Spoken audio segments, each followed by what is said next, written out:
बिस्मिल्लाहिर्रहमानिर्रहीम। अस्सलामु अलैकुम दोस्तों, वेलकम करता हूँ इमरान ऑफिशियल न्यूज़ में। मेरा भी आज आपके साथ नई अपडेट के साथ हाज़िर हूँ।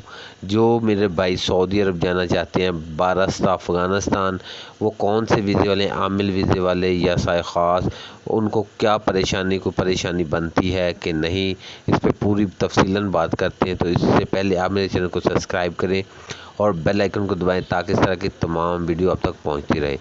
तो मेरा भाई जो अफ़गानिस्तान के रास्ते सऊदी अरब जाना चाहते हैं, ख़ासकर जो नए वीज़ा, जिनका नया वीज़ा लगा है और बारस्ता सऊदी अरब से अफ़गानिस्तान जाना चाहते हैं, तो उनके लिए एक बड़ी मुश्किल है कि उनको रिटर्न टिकट लाजमी लेनी होगी। अगर रिटर्न टिकट आपके पास नहीं होगी तो आपको सऊदी अरब से डिपोर्ट कर देंगे या फिर अफ़गानिस्तान एयरपोर्ट पे ही आपको रोक लिया जाएगा, बोलेंगे आप रिटर्न टिकट हो। तो दूसरा, जिसका वीज़ा आमिल का है या साए ख़ास का है, वो उनको कोई प्रॉब्लम नहीं है। वो बॉर्डर के रास्ते अगर गए हों तो उनको सिर्फ ये है कि पासपोर्ट पे एंट्री चोप लगी होनी चाहिए।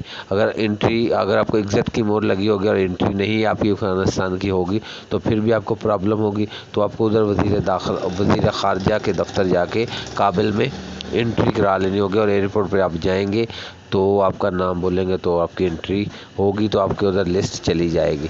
तो आपको कोई प्रॉब्लम नहीं, आप बआसानी अफ़गानिस्तान के रास्ते जा सकते हैं। तो ये थी आज की अपडेट, और इस तरह की और कोई वीडियो आएगी। तब तक अल्लाह हाफिज़।